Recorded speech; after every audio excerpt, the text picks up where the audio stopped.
Thank you for joining me today. It's Brian Gubernick, and welcome to the No Days Off podcast, where we believe that every single day brings a new opportunity to get better.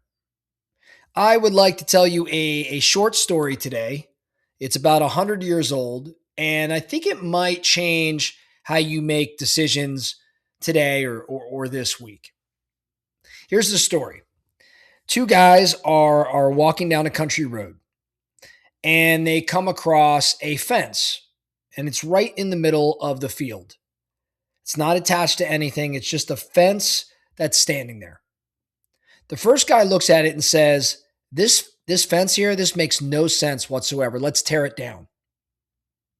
The second guy stops him and he says something that I want our No Days Off Nation to remember. He says, don't tear down a fence until you know why it was put up in the first place. That's it. That's the whole story, and that's the whole principle. It's actually called Chesterton's fence. Chesterton's fence. It's named after a writer named G.K. Chesterton, who came up with it back in 1929. And it is yet another mental model. You know what a big fan of mental models I happen to be. It is yet another mental model that I think you can apply in your world today, especially if you are, in fact, in a leadership role, as so many of our audience happen to be. Here's why. When you walk into a team, or you step into a business, or you inherit a system, or you step into a marriage or a family, anything you didn't build yourself, you're going to see things that just don't make sense to you. In other words, you're going to see fences in the middle of the field.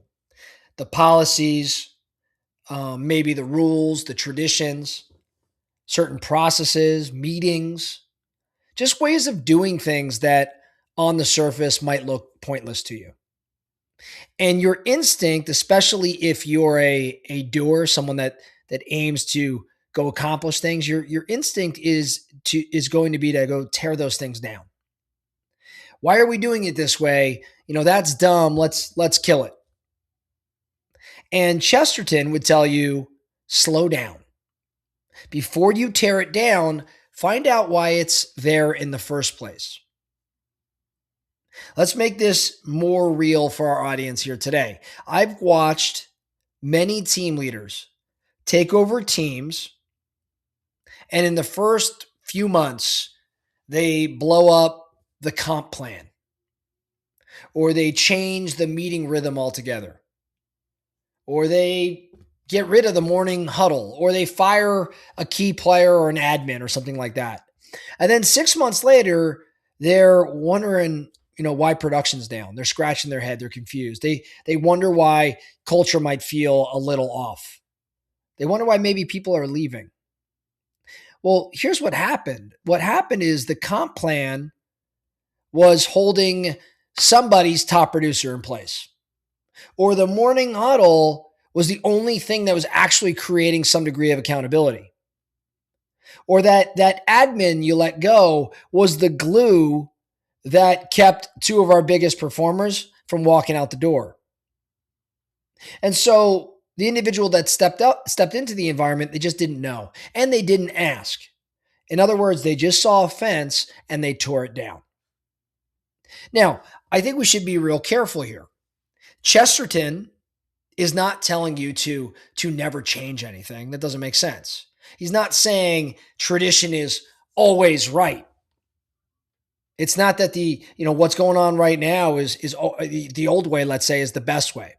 I don't think that that's the takeaway here. The takeaway is that you got to understand first and then change second. So ask the question or the questions. Why is this here? Who built it? What problem was it solving?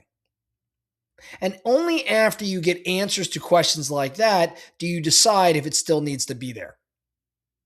Sometimes the answer is, this fence made total sense maybe 10 years ago, and it doesn't anymore. And that's great because now you could tear it down and you have confidence in that decision. But sometimes the answer is, oh, wow, this fence is actually the only thing keeping the whole operation from falling apart. And that's great to learn as well, because now you know to leave it alone. Either way, you'll be making the decision with data, with information, and not with ego from the unknown. There are two historians, Will and Ariel Durant. And these two individuals spent their whole lives studying civilizations.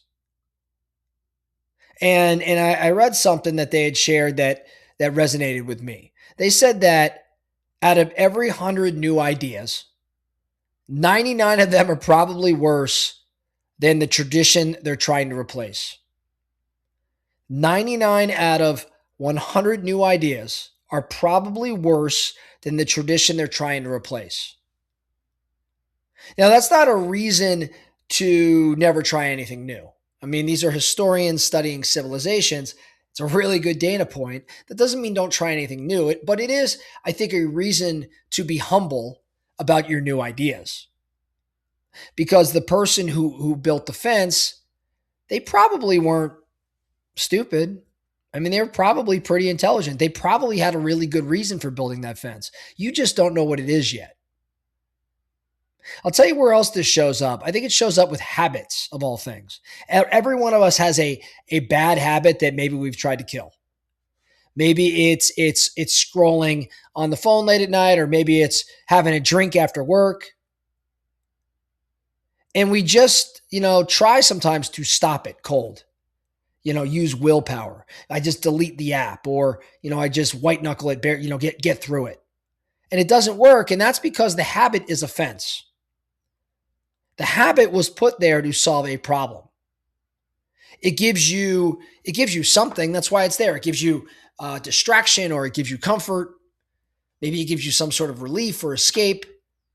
And if you tear down the habit without figuring out what need it was actually meeting, one of two things is probably going to happen. Either the habit's going to come right back, or a new worse habit might show up to fill the void. So the smart move isn't necessarily fighting the habit. It's to ask what the habit was doing for you. And then you find a better way to maybe meet that same need. So you tear down the fence after you understand it. You don't tear it down before you understand it. Now, here's where this shows up for me personally. I see this in parenting. I see it, I see this in marriage. I see this in business partnerships. Somebody does something that frustrates you, and your first move is to try to change their behavior. Stop doing that and do this instead. But again, the behavior is a fence. There's a reason that behavior is being demonstrated. There's a reason for them doing it. Something is driving it. Until you understand why, you're just fighting the symptom. So you've got to try your best to slow down. You've got to get curious. You've got to ask questions, and then you decide what to change. Let me flip this on you one more time, because there's a version of this that goes the other way. Sometimes you're the one who built the fence. You're the one that set up that rule 5 years ago, or the process, or the policy on your team or within your company.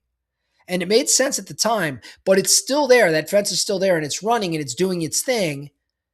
And you haven't asked in a long time whether it's still serving the business. The fence you built yourself is sometimes the hardest one to see. And that's because you built it. That's because you're probably proud of it.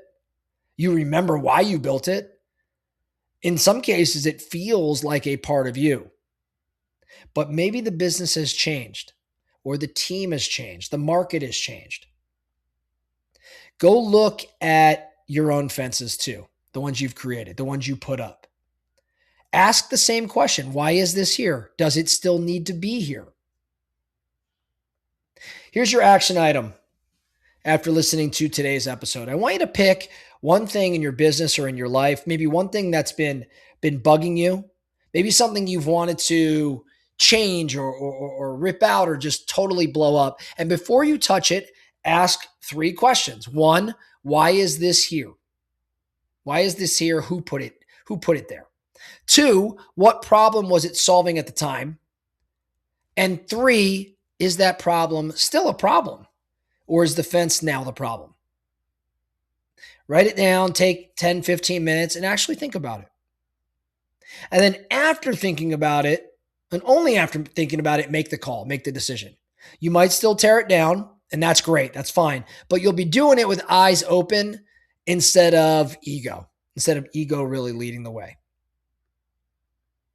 When you think about the best leaders, and again, this is a skill that we all must develop. I think the best leaders are the ones who ask first and then act second, not because they're necessarily slow, but because, and certainly not because they're scared, but they're probably humble enough to know the person who came before them might have known something that they just don't.